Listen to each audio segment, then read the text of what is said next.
በመላው ዓለም ያለው ዲያስፖራ ይሄ ያለው አሁን የፖለቲካ ሞቅ በተለይ በፍረጃ ላይ የተመሰረተ እኛ ካላልነው እኛ ካልባረክነው አገር ይጠፋል በሚል አስተሳሰብ ላይ የተመሰረተ አካሄድ መቃወም መቻል አለበት። በየሰፈሩ በየቆሸቱ በየአካባቢው ሊከፋፍሉ የሚያደርጉትን ጥረት ኖ ማለት መቻል አለበት። አንድ የሚወክለው አካባቢ የለም ጌታቸው፣ አንድ የሚወክለው አካባቢ የለም የጉባኤ ያደረኩ የሚል ሊደርሽፕ በራሳቸው በተሰባሰቡበት ልክ አለን የሚሉትን ጥቅም በተለይ በዛኛው ወገን እኔ በሚገባኝ ልክ የቆየ ታሪክም ጭምር የሚያጣቀስ በጥቅም ላይ የተመሰረተ አንዳንዱ በዘረፋ ላይ በሌሎች መሰል ወንጀሎች የተመሰረተ እንቅስቃሴ ፕሮቴክት ለማድረግ ሲባል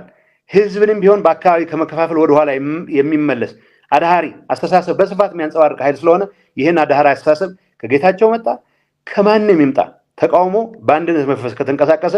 የትግራይ ዕጣ ፈንታ ከትግራይ ወጣቶች ውጭ ይሆናል የሚል እምነት የለኝም።